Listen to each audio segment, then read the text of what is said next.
سيدنا سيدنا حبيبنا مولانا محمد وآله وأصحابه وآله وسلم صلاة وسلام عليه. ایک لکھی کرتا ہے اور کسی شرارتی کرتا تھا اس کے کہتا ہے کہ تو سب کو گزار کی ضرورت ہے.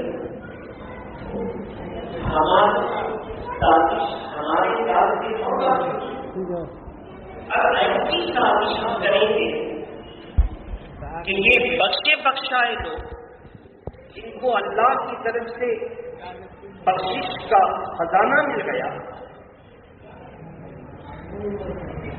مگر ان کے ساتھ معاملہ ہے کہ نفس ہے، اور جب تک ان کے ساتھ نفس رہے گا ہم ان کو برائی کی طرف بلاتے رہیں گے.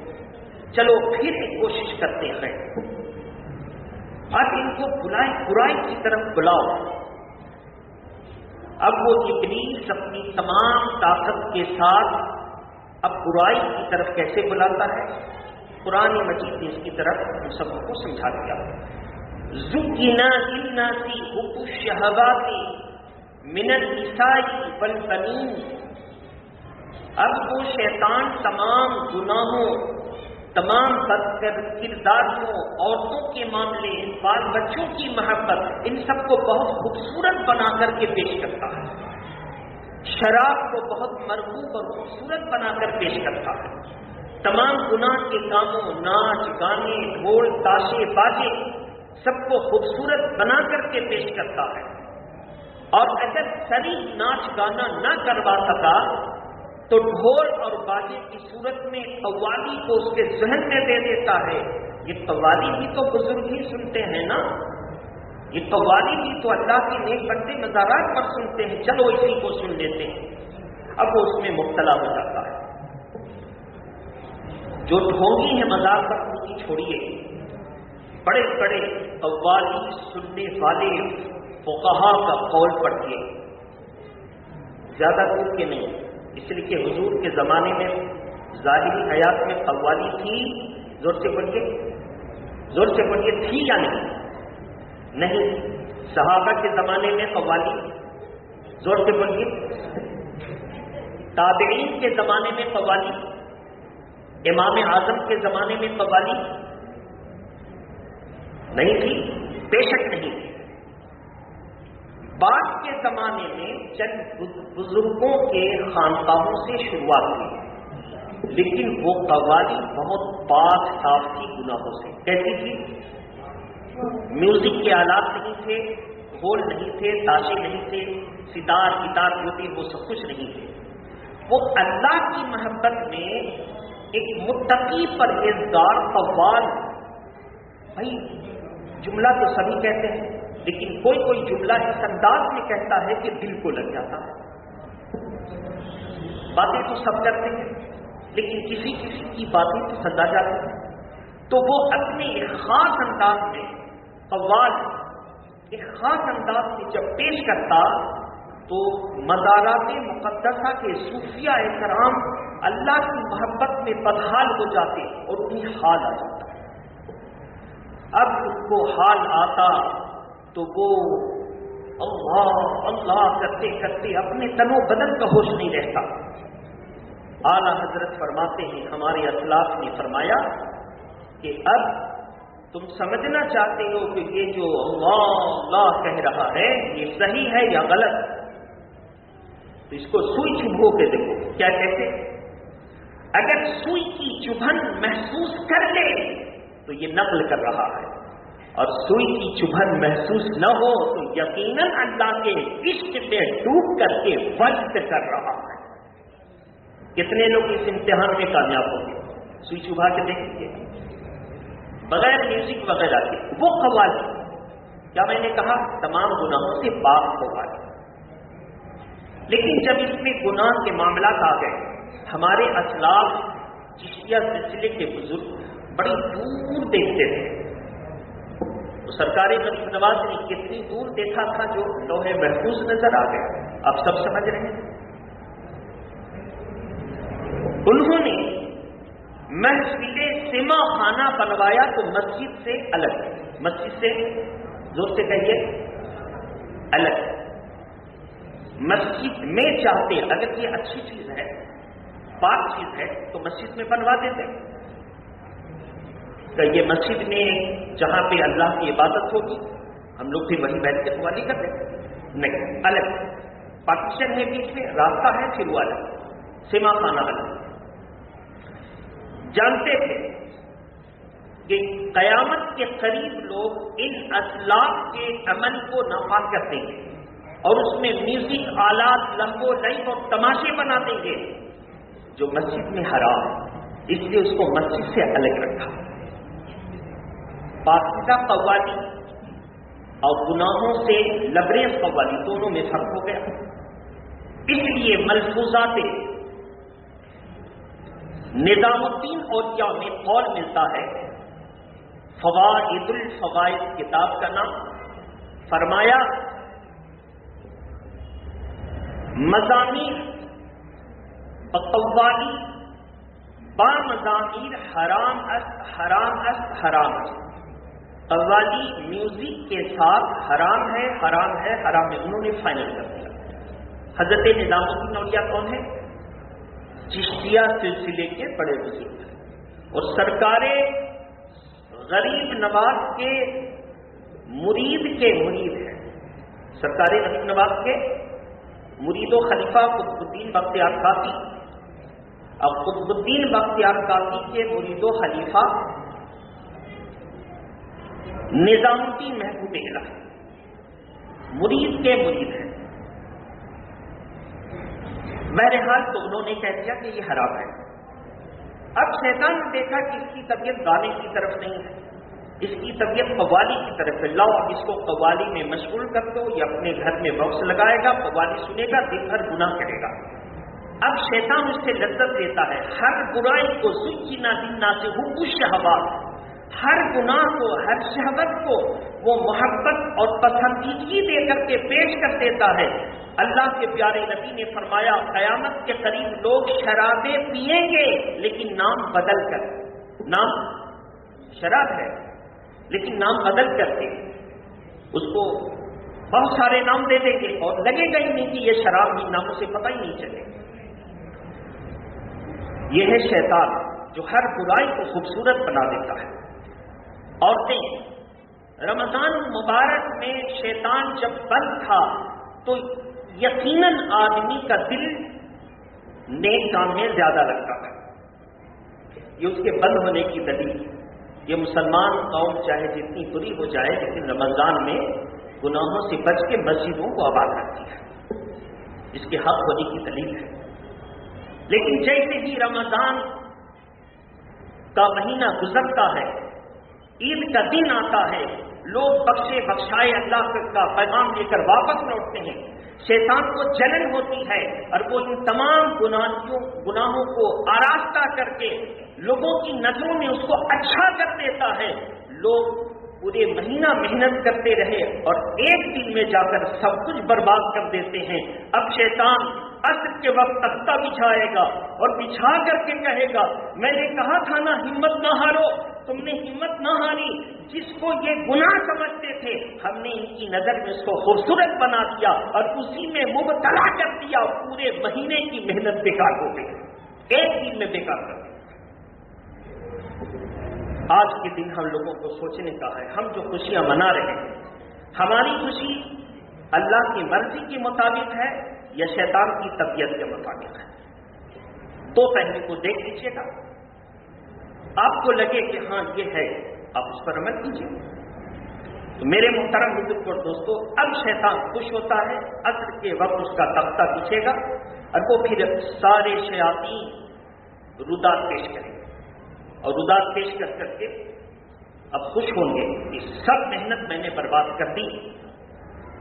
اس لیے اللہ کے پیارے نبی صلی اللہ علیہ وسلم فرماتے ہیں کہ یہ رمضان کا مہینہ تمہارے تمام نظام الاوقات کو بدل کر کے جو تمہاری عادت تھی اس کے خلاف تم کو جگایا گیا، اس کے خلاف کھلایا گیا، عادت کے خلاف پلایا گیا، جب تم سوتے تھے تو سحری کروا دی گئی، جب تم تفریح کرتے تھے تو افطار کروا دی گئی، الغرض کے سارے ٹائم ٹیبل الٹ دیے اور ایک ٹریننگ دے دی گئی، اور 1 مہینے کی ٹریننگ مل گئی تو اپنے رب کے دربار میں آپ ایسے رہو کہ پورے 11 مہینے اسی ٹریننگ کے مطابق زندگی گزرے۔ اسی کو کہتے ہیں کہ رمضان کی برکت سے، اعتکاف کی برکت سے، روزے کی برکت سے یہ شخص مالا مال ہو گیا کہ 1 مہینے محنت کی اور سالوں بھر دیکھا گیا کہ شریعت پر چل رہا ہے،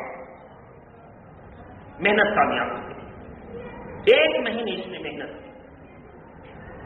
اب شیطان تو گرفتار ہو گیا تھا۔ رمضان میں بھی کچھ لوگ گناہ کرتے ہیں، العیاذ باللہ، اللہ محفوظ رکھے ہر مومن کو۔ کیوں کرتے ہیں ذرا اس کی طرف دیکھیے، معبد کے ساتھ درود شریف پڑھ لیجیے، اللہم صلی علی سیدنا شفیعنا حبیبنا مولانا محمد وآلہ واصحابہ وبارک وسلم، صلاۃ و سلام علیک یا رسول اللہ۔ بھائی شیطان تو قید ہو گیا، اب گناہ کیسے ہو جاتا ہے؟ رمضان میں کیسے گناہ ہو جاتا ہے؟ اس کو ایک مثال سے سمجھیے۔ ہم آپ کو ایک سوتا، ایک دھاگا دے دیں، ایک سوتا کا ٹکڑا، آپ کو کہیں کہ آپ اس کو اپنی انگلی پر جس طرح آئل کی بائنڈنگ ہوتی ہے اس طرح انگلی پر آپ اس کو پیج در پیج بائنڈنگ کیجیے۔ آپ نے ایک سوتی کا دھاگا لیا، سوتا کاٹن، اور اس کو انگلی پر پیج در پیج کر دیا، سامنے رکھا۔ پھر ہم نے ناریل کی رسی کا ریشہ دیا، ناریل کا چھوڑا، اس میں سے ایک ریشہ نکالا اور اس کو کہا کہ اس کو آپ اپنی انگلی پر پیچ دیجیے، جس کو ہم کہتے ہیں فارسی میں خم دینا ہے نا، اس کو آپ پیچ دیجیے۔ آپ نے اس کو خم دیا، پیچ دیا، کوائٹ کی طرح آپ نے اس کو گول گول اپنی انگلی پر سامنے رکھا۔ آپ تجربہ کر کے دیکھ لیجیے، سوتی کا جو دھاگا ہے وہ نارمل حالت میں رہے گا، اس میں خم پیچ نہیں پڑے گا، لیکن ناریل کا جو ریشہ تھا اس میں کیا پڑ جائے گا؟ خم پیچ پڑ جائے گا۔ بلا تشبیہ و تمثیل، اللہ کے جو نیک بندے ہیں شیطان ان کو 11 مہینے بہکاتا رہا۔ 1 مہینہ جب وہ گرفتار ہو گیا، وہ 11 مہینے رات و دن پیچ دیتا رہا، گناہ کرواتا رہا۔ لیکن جب قید ہو گیا تو جو نیک طبیعت کے مسلمان تھے وہ سوتی کے دھاگے کی طرح اس کے اندر پیچ ختم، خم ختم، عبادت کی طرف آ جائے گا۔ لیکن جس کی طبیعت شیطان کی صحبت کی وجہ سے شیطان ہو گئی تھی، جس طرح ناریل کے ریشے میں پیچ پڑ گیا، خم پڑ گیا، اسی طرح اس کے اندر کی وہ شیطانی عادت بن گئی۔ اب شیطان گرفتار ہے، مگر جو عادت بن گئی، جس طرح ناریل کا ریشہ خم دیا تھا اتار کے زمین پر رکھا تو ٹیڑھا ہو گیا، اسی طرح انسان کے اندر ٹیڑھا پن شیطان ڈال دیتا ہے۔ شیطان تو اریسٹ ہو جاتا، گرفتار ہو جاتا، مگر یہ شیطانی کام کرتا رہتا ہے، اس کا دیا ہوا پیچ باقی رہتا ہے۔ اس کو کیسے ختم کریں گے؟ رمضان المبارک میں قرآن مجید کی تلاوت کی، شیطان کا پیچ کم ہو گیا، روزے رکھے، پیچ کم ہو گیا، عبادتیں کی، پیچ کم ہوا، یہاں تک کہ پیچ کم ہوتے ہوتے ایسی ایک رات آئی جس کو لیلۃ الجائزہ کہتے ہیں، عید والی رات جو کل گزر گئی۔ اللہ تبارک تعالیٰ فرماتا ہے میرا بندہ پورے مہینے محنت کرتا رہا، اب میں نے اس کو بخش دیا، اب اللہ تعالیٰ اس کو پھر بخش دیتا ہے۔ پھر جیسے ہی عید گزر گئی اور پھر شیطان اس کو گناہ میں لگاتا رہتا ہے۔ پھر جمعہ کا دن آیا، جمعہ کی اس نے نماز پڑھی، دل پر ہاتھ رکھ کے اس نے توبہ اللہ کیا، اللہ کے خوف سے ڈر گیا، اللہ کے خوف سے جہاں ڈر گیا اللہ نے پھر اس کی بخشش فرما دی۔ پھر شیطان اپنے سر پر ہاتھ ڈالتا، کہا اچھا تم کو پھر پورے ہفتہ پریشان کرے، پھر پورا ہفتہ پریشان کرتا۔ پھر جمعہ کا دن اگلے ہفتہ آیا، پھر اس نے توبہ کی، کہا کہ نہیں اب نیک راستے پر چلیں گے، سچے دل سے توبہ کی، پھر اللہ نے معاف کر دیا، یہاں تک کہ یہ آنکھ مچولی ہوتی رہی اور وہ بوڑھا ہو گیا 70 سال کا۔ گناہ کرتا تھا لیکن اللہ سے ڈرتا تھا، گناہ کرتا تھا لیکن سر جھکا لیتا تھا، اکڑتا نہیں تھا۔ آخری وقت ہے، یہ عادت اللہ کو پسند تھی کہ انسان ہے، بشری نفس اس کے ساتھ موجود ہے، گناہ کرتا ہے لیکن پھر میرے پاس آ جاتا ہے، میری بارگاہ میں توبہ کر لیتا ہے، اب آخری وقت ہے، 70-80 سال کا ہو گیا، جوانی کی کیفیت طاری ہونے والی ہے، اب وہ اپنے رب کو سمیع و بصیر سمجھ کر کے خوب گریہزاری کرتا ہے، معافی مانگتا ہے۔ اب ایسا ہوتا ہے کہ اللہ اس کو معاف کر دیتا، اور جیسے ہی معاف کرتا ہے اس کا انتقال ہو جاتا ہے، روح نکل جاتی ہے، شیطان پھر یہاں چیخ کر کے روتا ہے، میں نے 70 سال سے گناہ کروائے، لیکن اس نے اللہ کی بارگاہ میں ایسی توبہ کر دی کہ اللہ نے اس کو معاف کر دیا۔ رب کی رحمت پکار کر کے کہتی ہے یہ میرا بندہ ہے، اس کی توبہ میں قبول نہ کروں گا تو کون قبول کرے گا، اس کو میں معاف نہیں کروں گا تو کون معاف کرے گا، تو ذلیل ہے، تو نے اس کو گناہ کرا کے اپنے ساتھ جہنم میں لے جانے کی کوشش کی، مگر میری رحمت سے بڑھ کر اس کا دامن تھاما اور اس کو جنتی بنا دیا۔ تیری محنت ایسے ہی بیکار ہوتی رہے گی، تیری محنت بیکار ہوتی رہے گی۔ اس لیے میرے محترم بزرگ اور دوستو، ہم کسی نیکی کو کم نہ سمجھیں، یہ نہ سوچیں کہ ہم گناہ ایسا کرتے ہیں یہ ذرا سی نیکی کر لیں گے تو کیا فائدہ ہوگا، نہ جانے کہاں پر کا ہمارا اور آپ کا جھکنا اللہ کو پسند آ جائے اور اسی جھکنے کی برکت سے ہم سب کا بیڑا پار ہو جائے، کہاں پر کام آ جائے، کسی چیز کو کم نہیں سمجھیں گے۔ تو میرے محترم بزرگ اور دوستو، اب آج شوال کی پہلی تاریخ ہے اور عید ہوتی اسی دن پہلی تاریخ کو۔ اللہ کے پیارے نبی صلی اللہ علیہ وسلم کی ایک سنت ابھی باقی ہے، فرمایا ہمارے اور آپ کے آقا صلی اللہ علیہ وسلم نے کہ جس نے رمضان کے روزے رکھے اور پھر شوال کے 6 روزے رکھ لیے، کتنے؟ اس پورے مہینے میں کسی بھی دن لگاتار رکھیں، ناغا کر کے رکھیں، مگر پورے مہینے میں 6 روزے رکھیں، 6 روزے رکھیں تو 30 روزے یہ تھے اور 6 مل کر کتنے ہو گئے؟ 36 ہو گئے۔ اللہ کی رحمت پکار کر کے کہتی ہے کہ جس نے یہ 6 روزے رکھے اللہ تبارک و تعالی اس کو صائم الدہر کا ثواب عطا فرما دیتا ہے، یعنی وہ ایسا ہے جیسے پورے سال روزے سے رہا، پورے سال روزے سے رہا۔ یہ فضیلت امت محمدیہ کو ہے کہ نیکی کم کرے گی لیکن اس کا اجر اور ثواب اللہ سے عطا فرمائے، نیکی کم کرے گی۔ اب روزے کا فائدہ تو سب جانتے ہیں، ایک تو اللہ راضی، کوئی فائدہ دنیاوی ملے نہ ملے، اتنا تو ہے کہ ہم جتنی عبادت کرتے ہیں وہ سب اللہ کے، اب اس کے رکھنے میں ہم کو جو فائدہ مل گیا تو اس کا احسان ہے۔ مثلا اللہ کے پیارے نبی نے فرمایا اگر تم چاہتے ہو کہ صحت مند بنے رہو تو تم روزے رکھو، لکل زکات و زکات الجسم صوم، ہر چیز کی زکات ہے اور جسم کی زکات روزہ رکھنا ہے۔ جب کوئی روزہ رکھتا ہے جس طرح مال سے زکات نکال دی جائے تو مال میں برکت ہو جاتی ہے، جب جسمانی اعتبار سے روزہ رکھ لیتا ہے تو تندرستی میں برکت ہو جاتی ہے۔ برکت کا سبب ہے روزہ، یہ برکت کا سبب ہے۔ میرے محترم بزرگ اور دوستو، اس لیے روزہ رکھیں، خاص طور پر ہماری مائیں اور بہنیں روزہ رکھنے میں مردوں سے زیادہ ہیں اور نماز پڑھنے میں مرد عورتوں سے زیادہ ہے، یہ تجربہ ہے۔ تو وہ روزہ رکھیں تو ہر مہینے 13ویں 14ویں اور 15ویں کا روزہ رکھیں، اس سے انشاءاللہ تعالیٰ ان کو سکون بھی ملے گا، اور اس کو ایام بیعت کے روزے کہتے ہیں اور یہ سنت بھی ہے۔ اور اللہ کے پیارے نبی نے حضرت علی کو یہ روزہ رکھنے کا حکم فرمایا تھا، کرم اللہ وجہ الکریم، یہ روزہ رکھنے کا حکم عطا فرمایا تھا۔ تو یہ 13ویں 14ویں یا 15ویں کا روزہ رکھیں، آج پہلی تاریخ کو اس حساب سے دیکھ لیجیے گا۔ تو یہ شوال کے روزے رکھنے ہیں، اور شوال کا مہینہ اللہ کے پیارے نبی صلی اللہ علیہ وسلم کے ایک عاشق اسی شوال کے مہینے کی 10 تاریخ کو بریلی شریف کی سرزمین پر پیدا ہوئے، کہیے سبحان اللہ۔ اعلی حضرت فاضل بریلوی شوال المکرم کی 10 تاریخ کو 1272 ہجری میں پیدا ہوئے، تو اس لیے شوال المکرم کی 10 تاریخ میرے خیال سے 24 مئی پڑے گی، کتنی مئی پڑے گی؟ 24 مئی پڑے گی۔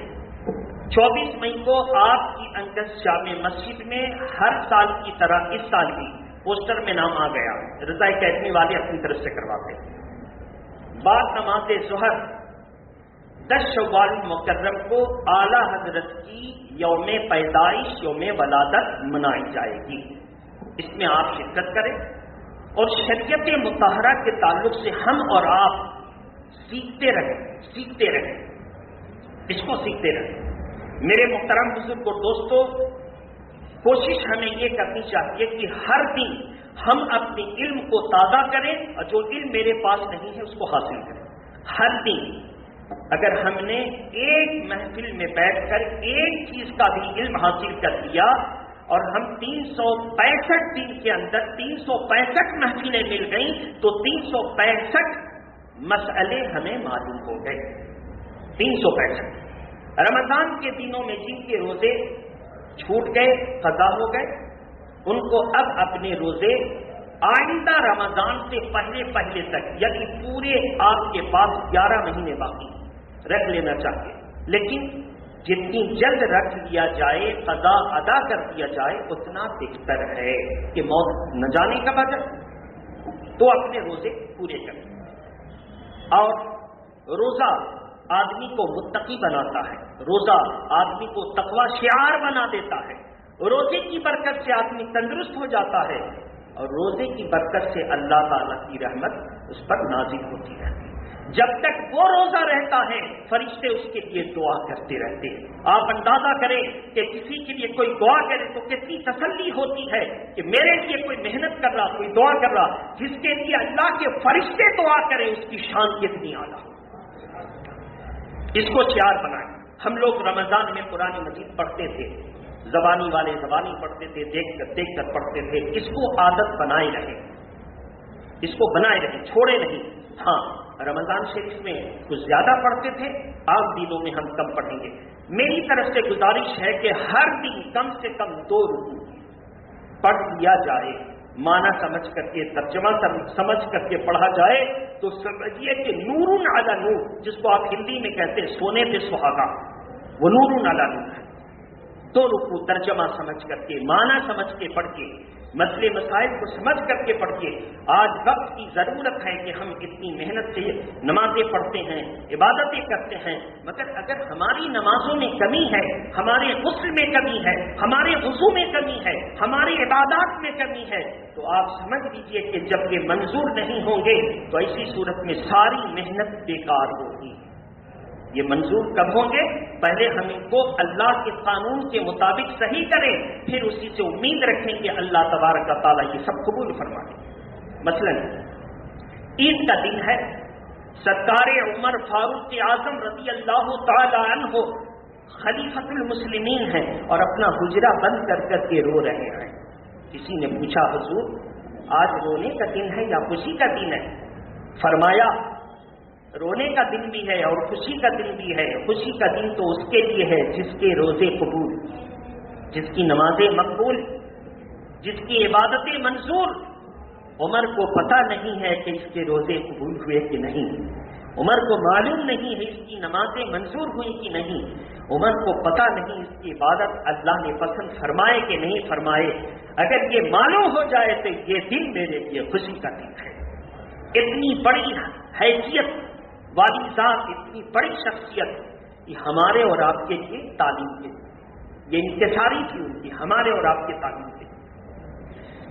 عمر فاروق اعظم کے بعد سرکار سیدنا علی مشکل کشا کا دور ہے۔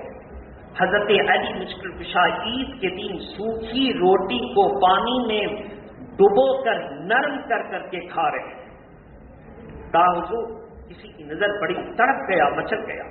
کہا حضور آج عید کا دن ہے، سب لوگ انواع و اقسام کی مرغن چیزیں کھا رہے ہیں، آپ یہ کہا کہ پیٹ ہے، بھرنا ہے، کسی چیز سے بھی بھر جائے گا، کسی چیز۔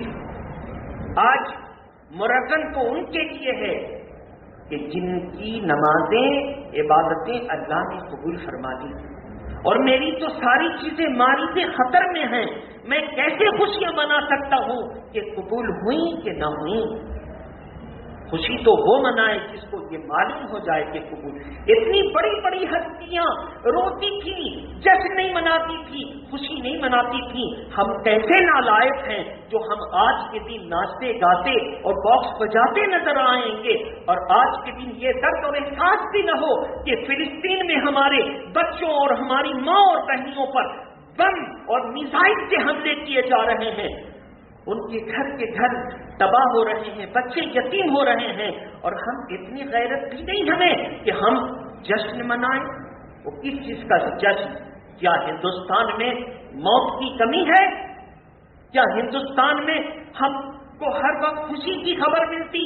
اخبار کھولیے تو غم کی خبر، کسی سے خبر لیجئے تو غم کی خبر، پڑوس میں دیکھیے تو غم کی خبر، خود اپنی ذات میں دیکھیے تو غم کی خبر. اتنے غم میں بھی اگر ہم ناچے گائیں تو پھر غیرت کس کو کہتے ہیں؟ اس لیے میرے محترم بزرگ اور دوستو، ہم اللہ کے حضور جھک جائیں کہ مولا تیرا یہ بے پایا رمضان مبارک کے مقدس مہینے کی برکت سے ہم پر کرم ہوا کہ بنگال میں ظالم کی حکومت آتے آتے بچ گئی. تو اپنے غریب کمزور بندوں پر کرم فرما دیا کہ اگر تو کرم نہ کرتا تو ہم ظالم سے بچ نہیں سکتے تھے، نہیں بچ سکتے تھے. لیکن تیرا احسان ہوا، جب اللہ تعالیٰ کسی قوم سے ناراض ہوتا ہے تو اس پر ظالم حکمراں کو مسلط کر دیتا ہے، وہ اس کو کچل دیتے ہیں. معاملہ یہ ہے، مسجد ہو اور نماز نہ پڑھی جائے، اذان دینے کی فرصت ہو، موقع ہے، اذان کا اہتمام نہ کیا جائے.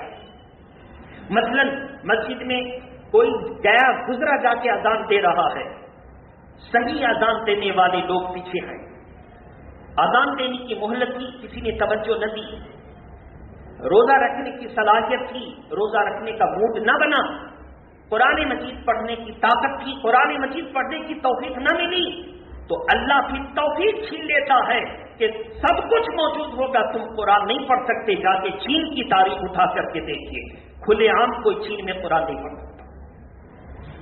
مسجدیں ہوں گی لیکن تالے پڑے ہوں گے. جب موقع تھا تو تم نے نماز نہیں پڑھی، اب حکومت تالا لگا دے گی، کوئی مسجد میں جا کے نماز نہیں پڑھ سکتا، شعار اسلام کو بلند نہیں کر سکتا، اسلام کی آئیڈینٹیفیکیشن کو وہ شائع نہیں کر سکتا. وہ اگر مسلمان بھی ہے تو چھپ کر مسلمان ہے کہ جب ظاہر کرنے کا وقت تھا تو وہ ظاہر نہ کر سکا، اسے چھین لیا گیا، نماز کی مہلت چھین لی گئی، مسجد کی حاضری چھین لی گئی، عبادت کا ذوق چھین لیا گیا. اب تم چاہو گے بھی تو تم نہیں کر سکتے. آپ خود اپنے اوپر دیکھیں، ہم لوگوں کے اوپر پابندی لگی گزشتہ سال، ہم لوگ تڑپ تڑپ کر کے روزہ رکھا، تڑپ تڑپ کر کے نمازیں پڑھی، تڑپ کر رہ گئے. عید کی نماز میں سب کی شرکت نہ ہو سکی، تڑپ کے رہ گئے، لیکن تڑپ تھی. پھر ہم لوگ اپنے طور پر توبہ باللہ کیا، نمازیں پڑھی، اپنے گھر کو نمازوں سے آباد رکھا. اللہ کا بے پایا کرم ہوا کہ اس سے زیادہ موتیں ہو رہی ہیں، لیکن ایسے حالات بن گئے ہیں کہ اللہ نے مسجدوں کو آباد اور قائم فرما دیا. کیا پتا چلا؟ جب اللہ نے موقع دیا ہے تو اس کو آباد رکھو، اس کو قائم رکھو. اللہ تبارک و تعالی ہماری اور آپ کی حاضری کو قبول فرمائے. وآخر دعوانا الحمدللہ رب العالمین. السلام علیکم.